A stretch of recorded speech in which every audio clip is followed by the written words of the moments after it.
So let me start my recording. Recording in progress. So with that, this is Lynn Hamilton, your lead instructor over at Samson Properties, to bring you this amazing edition of Master Your Marketing. In this sessions, we take a look at every week a different session, a different topic that has to do with what are the pillars that are available to you to market to and how to take a deep dive into them. So that's what we're going to hit today. Today is on absentee owners, where to find them, what is the best to send out to them, and a little bit about a 1031 exchange. So there you go. That's what our topic is. So as you know, when you're going to market, you've heard me say this before, I hope, is you want to make sure that you are going for the bullseye, not just the target. So let's take, for example, we have a neighborhood called Cardinal Terrace, and there's 300 homes in there. You want to identify who are the homeowners, who are the properties that are owned by somebody that lives someplace else than that property. That's called the absentee owner, for those that are new and may not connect that yet. That also means that more than likely that particular property more than likely has a renter in it. There you go. So when you're doing geo-farming, it is not just taking the geo-farm and saying, okay, there's 300 homes in there. You know, do I send a flyer out constantly that says, do you want to sell your home? No, you want to break it down and go for the bullseye. Which properties are the homeowners? Which properties are the renters? And which properties obviously then have an absentee owner? In our Cardinal nest for you, if you go to resources and in the little search box, type in geo farming or just geo, I think it'll pop up even at that. We have 4 already mapped out templates for homeowners, for absentee owners, and for renters. You want to make sure that you are sending the right message to the right target. And we've broken it down. Heather and I are going to be meeting shortly to revisit it and make sure it's still the way we want it. If we need to make any tweaks on it, we can. Now, the reason that you only need 4 is because you will repeat. Okay. So if you're doing it monthly, month 1 is card number 1, month 2, month 3, month 4, and then you come back and you repeat. You send the same first one, the second one, third one, fourth one, first one, second, third, fourth. So that way you hit them with the same card 3 times in the course of the year. When you've got your color branding on there, they will start recognizing that it's you, because just because they may not need you right now does not mean they're not going to in 6 months or 9 months or a year down the road. A common mistake that agents make in geo-farming is, oh, well, I tried it once or twice and I just gave up after 3 or 4 months. Okay, I get it, but here's the problem. Most people will need to hear from you 9 to 18 times before they realize, A, you're serious about your business and their need is now top of mind for them. Most agents quit before that ever gets to play out to their benefit. So the hard part is with geo-farming is you know that it's a long-term game. It is not necessarily a quick fix of, you know, you're going to send out 300 postcards and you're going to get 50 phone calls, and probably not. And if you do, my question would be, what's going on in that neighborhood that everybody's wanting to bail out of it? So there's more to that story. So keep in mind, geo-farming is absolutely the long haul. Let's go back to the basics. Marketing 101. People will sell when the home no longer meets their needs. Not because you send them a cute postcard, not because you sent them a cute little magazine or a cute little newsletter and your picture was really cute because you had your puppy dog with you. Doesn't work like that. When the home no longer meets their needs, that is going to create a situation where they need to go, okay, what are my options? What do I do now? And oh, yeah, I've been getting this postcard for the last 18 months from this same person. They're obviously serious. Now, the other component to that is when it's just a one and done, I'm going to say most people, although they act stupid, aren't really stupid. When it comes to marketing and sales per se, they know that if they get just a offshoot, a just listed or just sold in one particular area, that agent is just looking for their next transaction. Frankly, I would do a just listed or a just sold and send it to my SOI.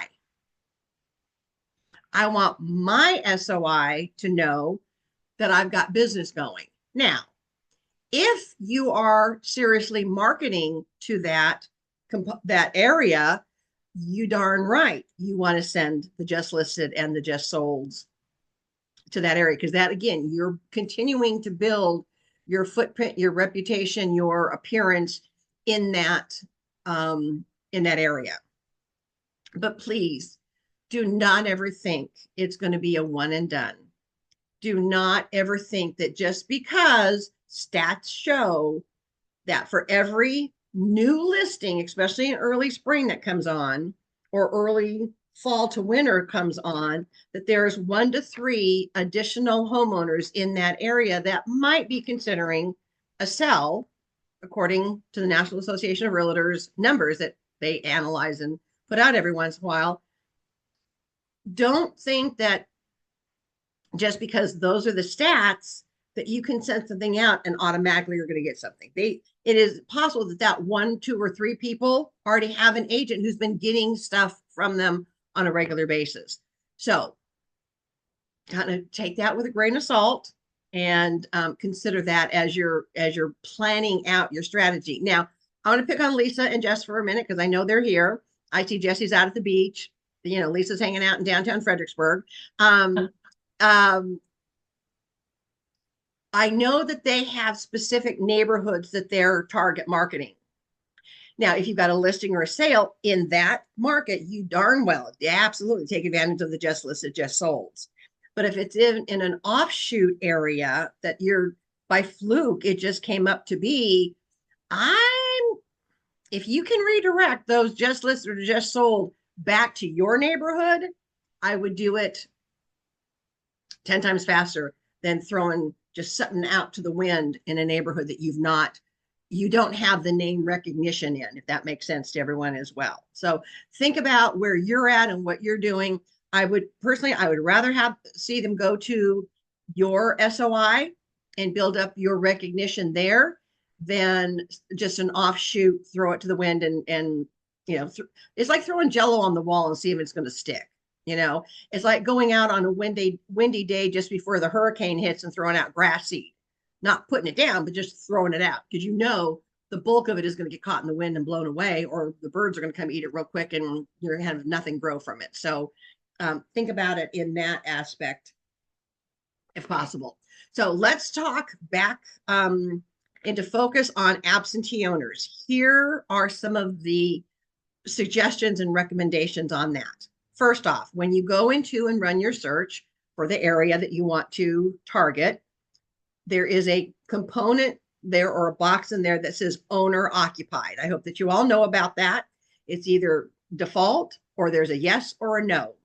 If you put owner occupied and you click no, that will give you the list of those whose mailing address for the tax records is different from the mailing address or from the street address of the house. That is your absentee owner. Now, you've identified it. So let's pretend we got 100. Gang, I don't care if you start with 50. I don't care if you start with 25. You can grow up into it as time goes. The takeaway to this is you do not know up front if they're an investor that has multiple properties, or if they're a one-off because something happened to the family member and they had to move somebody out real quick and they decided instead of selling, depending on when that happened and what the market was doing, to sell or not to sell. Okay. Because sometimes family dynamics will be, let's just rent it right now. We'll figure out if we're going to sell it later. We'll figure out if, who's in and in. So there, again, there's a lot of options there that you do not know about up front. So you're kind of coming in blind just a little bit. So with the absentee owner, you know that they live someplace else, but you don't know if they're an investor or just a family that has an offshoot property.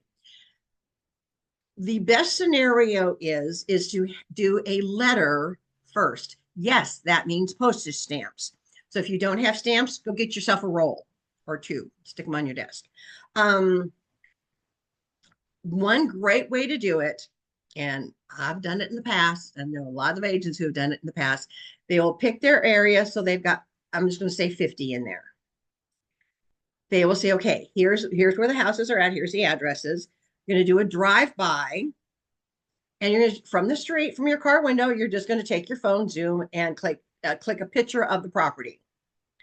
Hopefully you will remember which house you took the first photo of.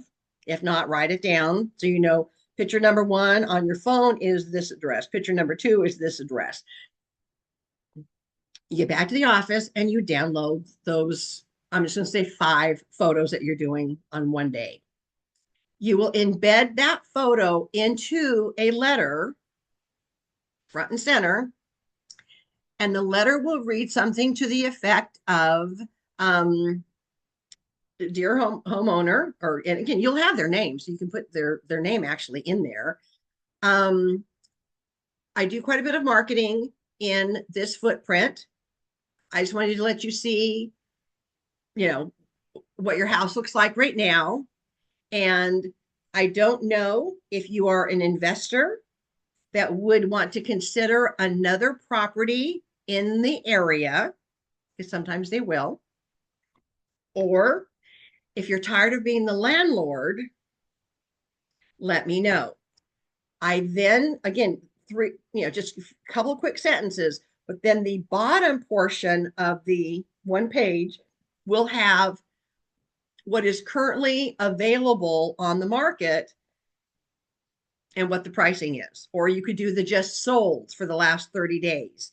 Do not go back more than 30 days. And if there's only a couple, take your active, pending, and sold. Just make sure that in there you have the disclaimer that says at the end,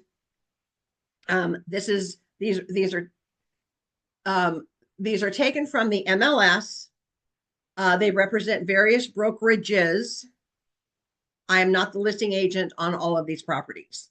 So however your proper disclaimer is to CYA, there you have it. All right. So now you've got this one page. Yeah, you have to print them out one at a time, but it's going to have the photo of the property, the 2 key questions. Hey, just wanted to let you see what was, going on in the neighborhood. Are you a landlord? Are you an investor that might want to look for a second property in the area? Or are you tired of being the landlord? Here's what's happening in the area. Snapshot of a couple of things. And then you're closing, and do not say, call me now. Have it more generic that, when the time is right, I'm here for you. When you're ready, I'm ready. Something in that gentler closing call to action. So you're going to mail that out. Now, one of a couple of things might happen depending on the area. If they take a look at that photo and go, what the heck? Why is there a car parked in the driveway or on the front lawn? Why are there, blah, blah, why are the weeds up to, knee high out there? So you don't know how, and all the, all the variables there, they may interpret it. But Again, it lets them know that you're kind of an expert in the area. There you go. So there's your letter. Month 2, you send out the postcard. Month 3, you send out the postcard. Month 4, you can send out a postcard with the market, what's happening in the area. Again, with the don't know if you're an investor that may want to consider another property in the area, or if you are tired of being the landlord and ready to sell, here's a snapshot as to what is happening. You can also feature on there the average, or you can just put in this neighborhood, average price range is from this to this. Average days on market is from this to this. You can do that generically as well.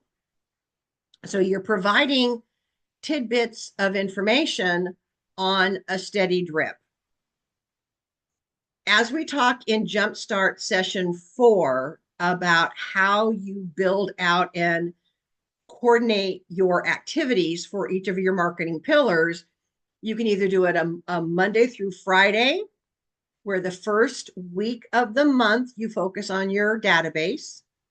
Second week of the month, you focus on your second pillar. So let's say in this example, your absentee owners are your second pillar.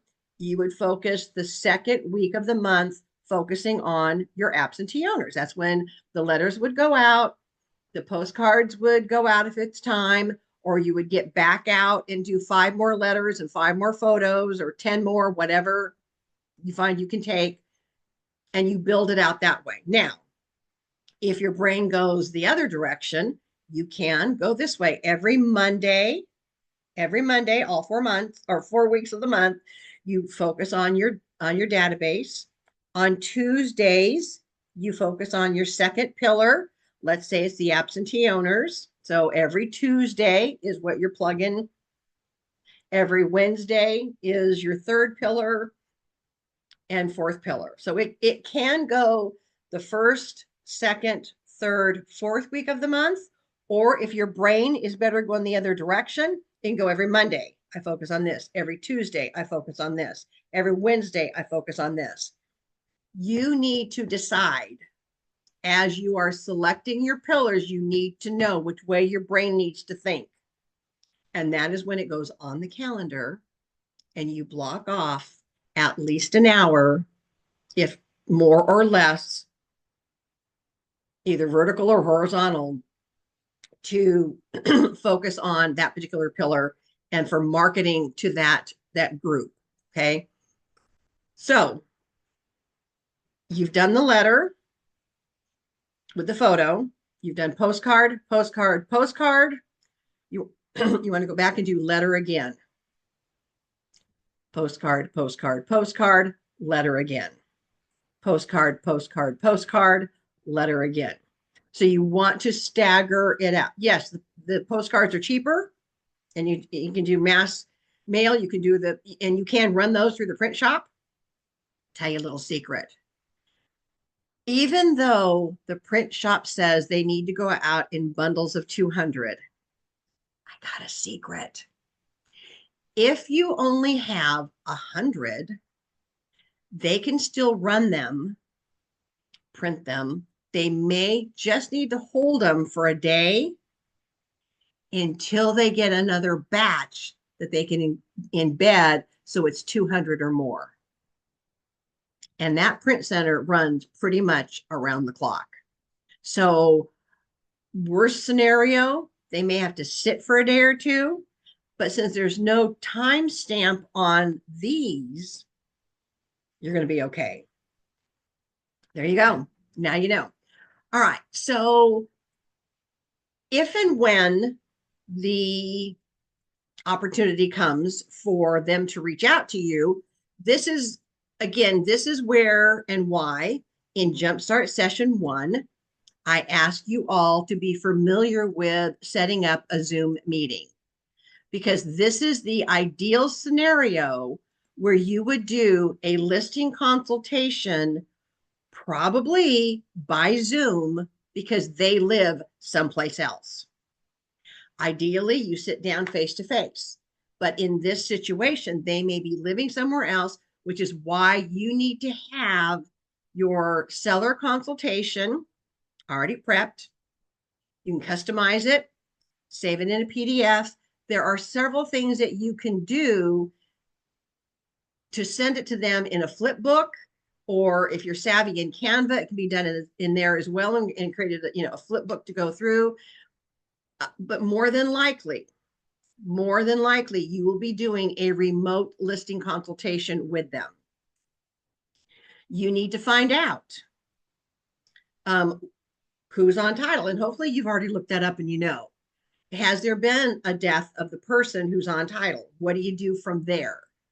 Who is living in the house? How long have they been there? Are they on a lease? Are they on a month to month? When is the lease due to expire? So that you need to have kind of those questions up front. And again, one of the other components is, does the renter have any idea that you are even considering selling the property? And do they have first right of refusal?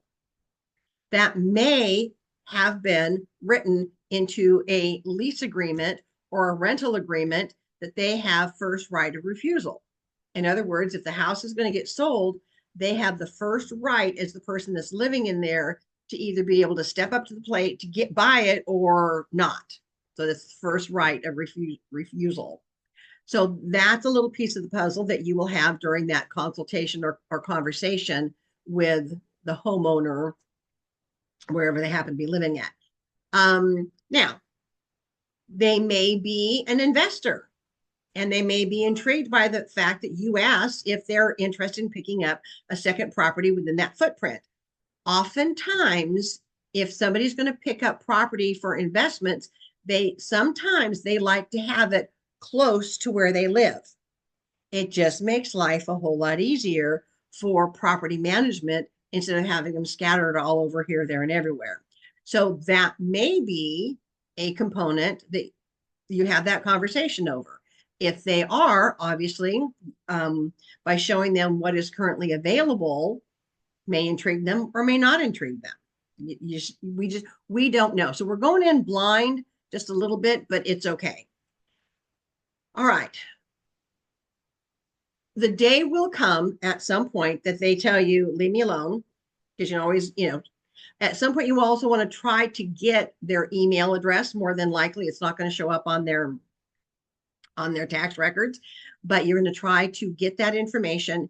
And when you do, obviously, then you can start emailing them. Now, what some people have done is they've created a quarter sheet. Yeah, quarter sheet. It's like a postcard size that all the recipient needs to do is to cut on the dotted line, fill out their information, and either put it in an envelope or it's printed on the back side when they cut it off, the return mail coming back to you at the office. So they fill it out, they check out the boxes that are appropriate, they cut it, they stamp it, throw it in the mail, or they put it in an envelope and throw it in the mail, because it's the number 10 size envelope, the one that goes this way. So that is an option or an idea as well. When they send that back, obviously they're gently raising their hand with, yeah, I do want to stay in touch. I do want some more information. It's easier then to proceed with conversation with them and say, hey, so what are your concerns, and what information could I provide you right now that you're looking for? Okay. Don't assume, ask. Okay. So that is one unique approach to it as well. But the repetitive of them hearing from you on a regular basis is what's going to drive up your credibility with them as well. All right. So that's the before, figure out who they are, the during, what information you send out to them. The other piece of the puzzle is if they are an investor. I'm going to be crystal clear, and I'm going to state this loud and clear. I am not providing legal advice in any way, shape, or form. I am not providing accounting information any way, shape, or form. Every person's situation is slightly different. but I'm going to give you just a snippet of information to at least put you on alert and on your toes. If they are an investor, which means they have not lived in that house consistently for the last couple of years or whatever the time frame is in your state, because I know it's all different, and they sell that property as a secondary home, they could is the key word to use, could be subject to capital gains tax. If they bought here and sold here, they bought at 100,000, sold at 200,000, they may be in a position to need to pay taxes on 100,000. You always, always, always use the generic you could. This could possibly happen. I am not giving you legal advice or accounting advice. What I am asking you to do is to check with your financial advisor and or your tax person for proper guidance on this. What I will tell you is there is a thing called a 1031 exchange. 1031 is the IRS code.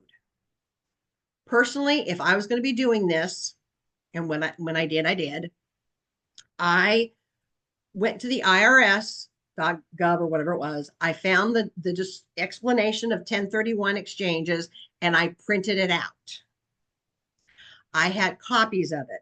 And at some point, when I heard that that homeowner was an investor, and or even if they didn't live there, 1031 may become important to them.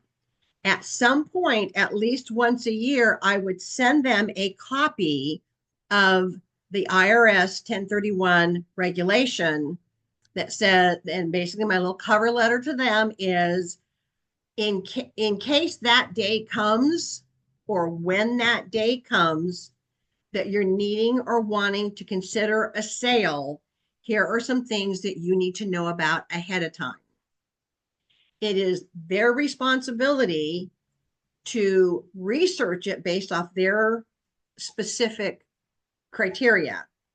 However, it is still, in I believe, part of your responsibility to let them know that a 1031 thing does exist. I'm going to tell you a horror story in just about a minute. Again, you are not guiding them specifically with this. You are providing them the printout from the IRS and advising that they talk to their tax person. Now, if they're going to sell and you have not done this before, you best go to your broker, not someone at the margarita machine in the kitchen. And by the way, if you have one, I need to know which office it is. But you need to go to your broker or a broker within Samson in whichever state you're in and ask for some specific guidance, or even go to our Cardinal Title and make sure you are getting specific information. The last I knew, and again, all subject to change at a moment's notice when they do upgrades on things, and on a 1031 exchange, they need to sell, and then if they're going to rebuy in order to avoid capital gains, they need to buy at equal or greater value. It must be done within a certain time frame. And as of my last review of a contract, it did say in there that they needed to specify their second property immediately or sooner. Okay, so they need to buy up and borrow up, as Kevin says as well. Thank you for that. To make sure they avoid any capital gains. Now, again, you need to be very, very careful with your wording on this one more than probably anything else. Are you ready for the horror story? Tell me yes. Give me a thumbs up. Okay, horror story. This happened about 1.5 years ago. It was not one of our Samson agents, thank God, but it came back through one of our Samson agents. someone that they knew had a business, and the house that they had purchased to run their business out of decided for whatever reason he was going to sell it and then go purchase another building house for the business.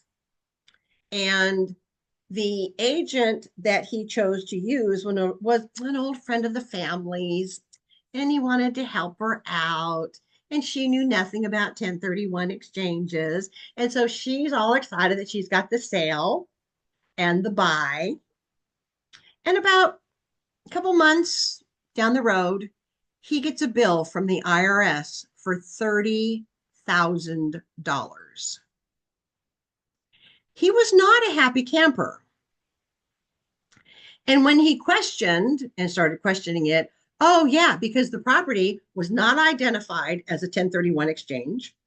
It was not equal or greater value. And he went, are you flipping kidding me? He was beyond PO'd. So his comment was, if he would have known, obviously he would have handled a little bit different, because he had other options to buy that would have prevented him from that. So needless to say, the question then was, did he, once he found that out, did he go back and have anything to say to the agent or the broker or anything? Well, no, I didn't want to get her in trouble. But it cost him $30,000. Now, gang, I don't know about you, but I'd be a little PO'd if I found out that I had to pay $30,000 out of pocket, like now, because of a mistake that an agent made. This is why I always say to you, you have a huge responsibility on your shoulders. You have the ability to financially ruin someone. You have the ability to financially bankrupt somebody. You better be knowing when you need to ask key questions, and this was one of them. So I wanted to make sure that I address that with you and give you the horror story that comes out of this. And I know this happens more often than we even know about. But when you're dealing with a property, the owner no longer lives there. That becomes a second home and not their primary residence. You need to check with whatever state you are in, because I know we have about 6 states represented here on this call today. You need to double check with your broker and the state in which you are in, and that includes the state of confusion, to make sure that you are properly guiding your client in this situation with the best recommendations of who they need to talk to get the expert or expertise, legal advice that you are unqualified and should not be giving. Okay. So that is the bomb that I wanted to hit on the 1031.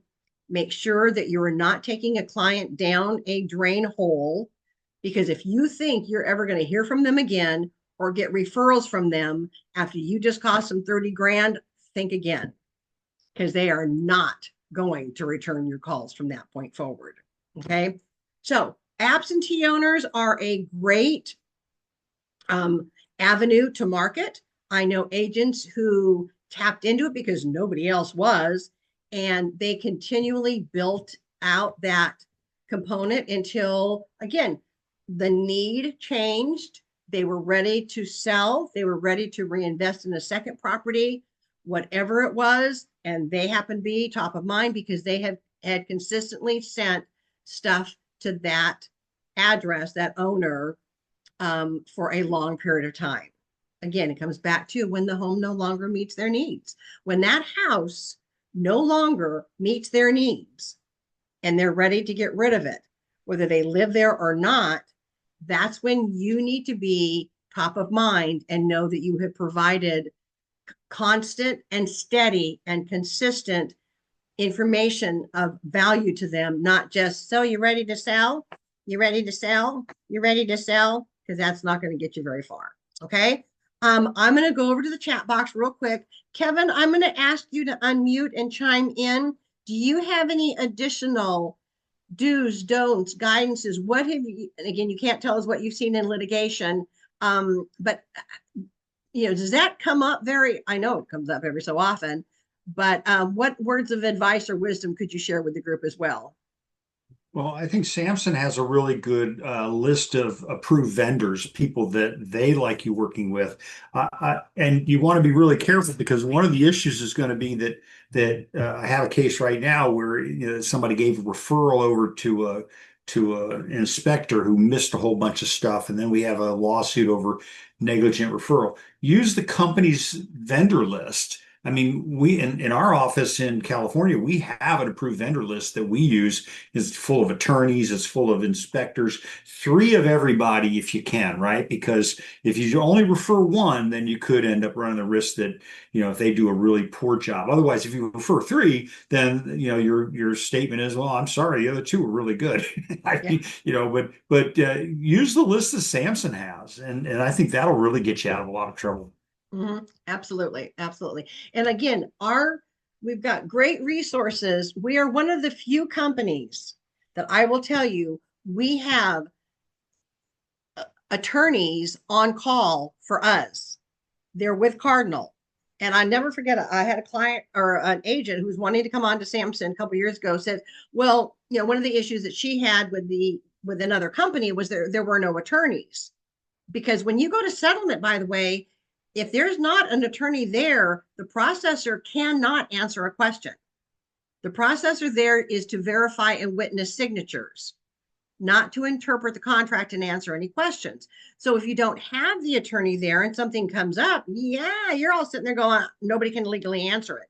So the fact that we have, and I was able to tell her, I said, I think at that point we had 25 or 26 attorneys at our fingertips that we could turn to. So make sure whoever, again, I know we've got a couple from other footprints, that if you're with another footprint, that you've got the legal source to go to ask.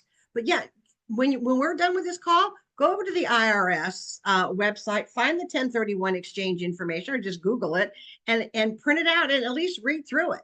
At least it makes you aware of kind of what the verbiage is. And again, you're not ever to give the legal advice. You're not ever to give the accounting advice. You are to just wave the little red flag or the carrot in front of the client that says, hey, this is important. My job is to make you aware of it. Your job is to go talk to a professional to get the accounting or the legal advice based off your individual situation.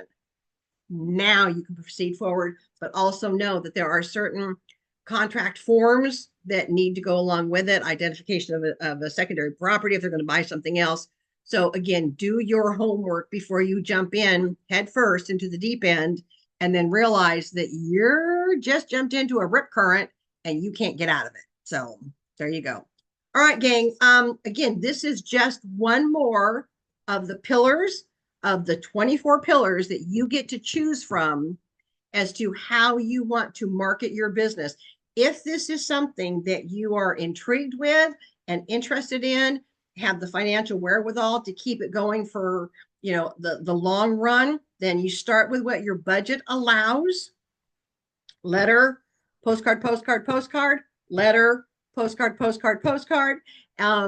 Budget it out, know what your expense is going to be, know that you can, keep it sustained and then reap the benefits from it. But this is just one of the many options that you have.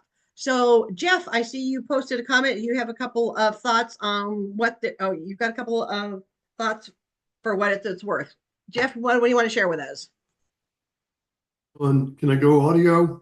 Yep, there you go. You're on. Okay.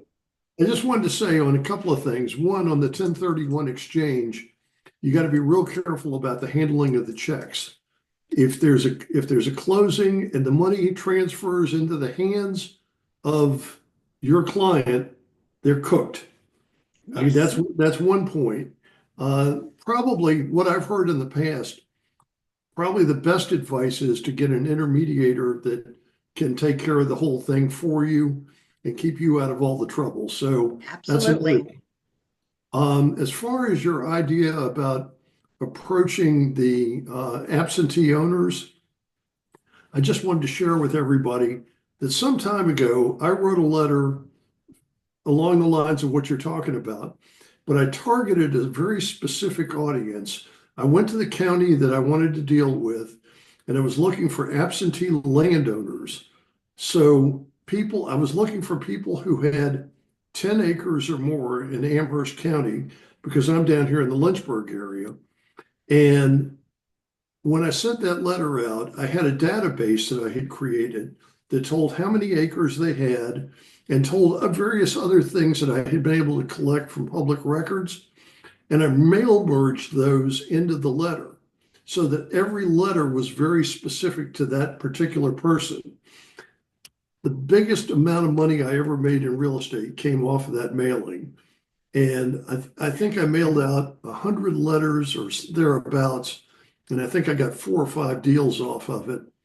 And one of them was 100 acres on the Blue Ridge Parkway.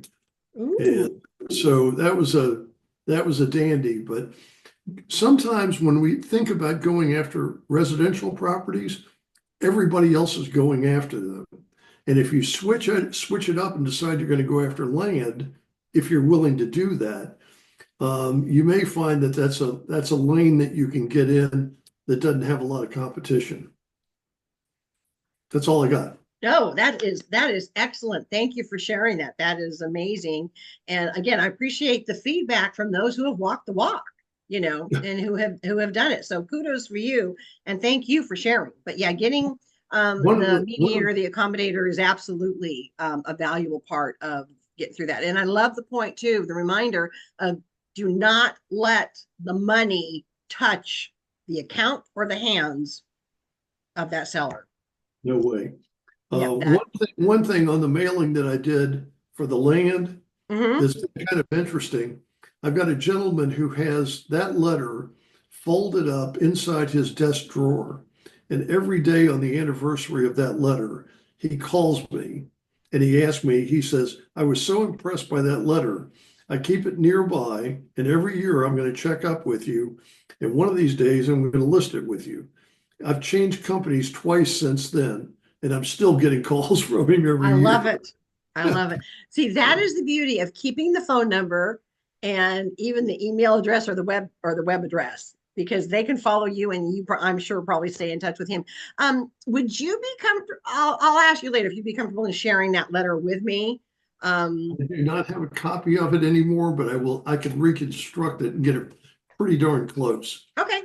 All right. That sounds good. I'm Okay. I happy see to do it. Rachel had her hand pop up. She's probably got a question for you, Jeff. So don't go too far away. Rachel, what you got, my dear? That 1031, that's for if they want to sell once they've, because you're talking about absentee.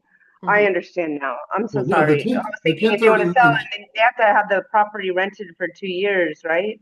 Yeah, I think I'd have to go back and double check, but I think it's Jeff or Kevin, if you know the current update here in our footprint again, is it that they've not lived in the house for 2 years, or do either of you know what the timestamp on that is? That's a really good tax question. Let me give you a referral to some tax people that I know.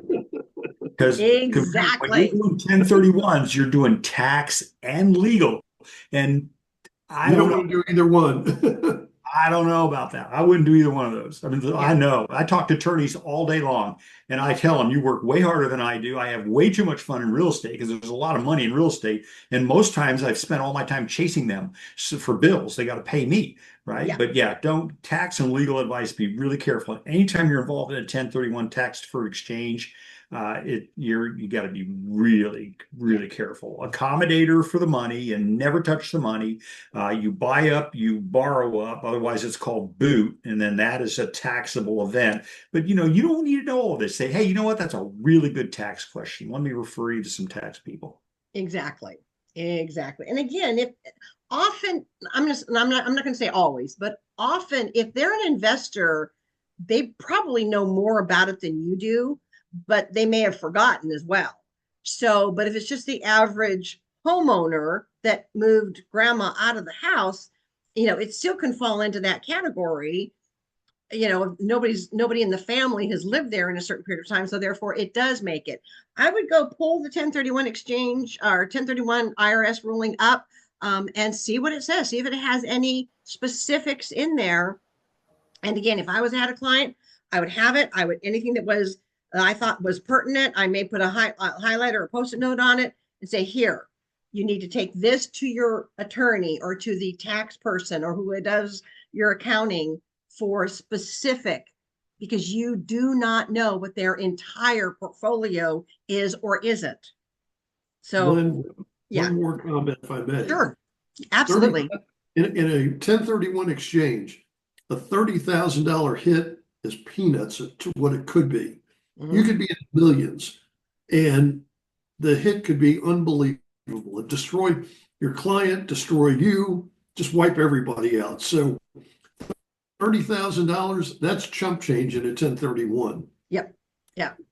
But still he was PO'd when he found out. Oh, I'm sure. Oh yeah. Yeah. I'm quite sure. Yeah. Yeah. And again, if you give advice and it's wrong, especially on this one, you better be willing to take the hit, because it's going to take you out of business. So, all right. And I want to comment there as well.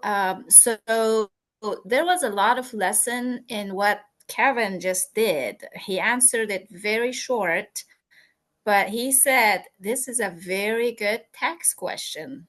He answered it, but he answered it well by not even answering the question. Exactly. That is Kevin's good at dodging it, but seriously, that is all something that we need to be able to do on anything. That is a great question. And I am not the expert, I'm be careful using that word, regarding the law or the accounting side of it. Let's take this to who properly can answer the question. So there you go. Do we have that number for the tax person? And no, because it varies in area to area. So okay. Yeah, you've got to do your homework and find a couple of tax advisors in your footprint. If the client does not have one, then if they are looking at you, then you've got to find a couple that might be appropriate in your area. Talk to Kevin about that one. He may be able to point you in the right direction as well. So again, it depends on what area you're in. So. And I would not call TurboTax, because you know what? Most of the time I call them, they keep telling me that you know more than we do. And so I stopped calling them.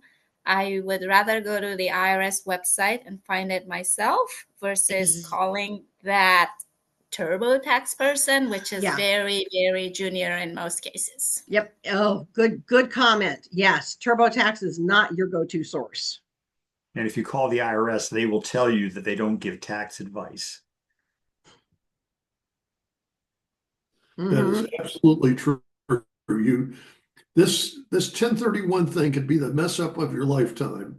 And I would say get an intermediary that is a professional in that business and has an excellent reputation, and that's the way to go. Yep, exactly. Well, as I say, I like to give the good, the bad, and the ugly.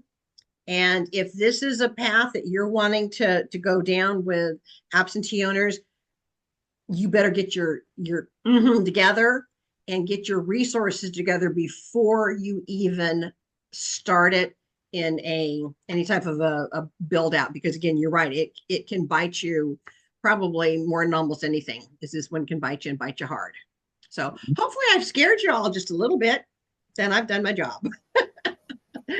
All right, friends, this is going to wrap up. You did a great job, actually, because I had to go through this a few years ago, and it was actually not an easy project to do, because we were dealing with multi-state. States have different rules as well as the IRS, so you just have to be read on at every aspect of this, or you could be ruined. Yeah. And that's why you need to get a professional that does and knows 1031 exchanges like the back of their hand to protect everyone involved. Because if it goes south really bad. So And time is of the essence, of course, because you do Absolutely. not want to cross the 45 days requirement that's there. mhm. So you just have to go educate yourself. I've done my job, and I'm really thankful for that project I had. Yep, very good. Very good. Well, thank you all. Thank you for your input. Thank you for your time. I appreciate it. Thank you to Jeff and to Kevin for your additional words of wisdom and insight into what can be a very profitable but very dangerous slope to go down. You've got 24 marketing pillars that are available for you. This is only one of them. So when in doubt, refer it out. All right, my friends, go be wonderful, go be awesome, and I will see Lynn, you. Yes. don't go yet. Okay.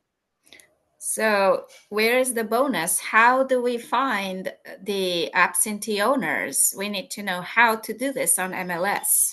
Oh, I mentioned it in the beginning. You go into your MLS under reports, you put in the area that you want to search, and where it says owner occupied, the little box off usually on the right side, and it says owner occupied. If you tell it no, that's your list of, and it'll give you the property address, and it'll give you the address and the person's name of the registered owner who get the tax records.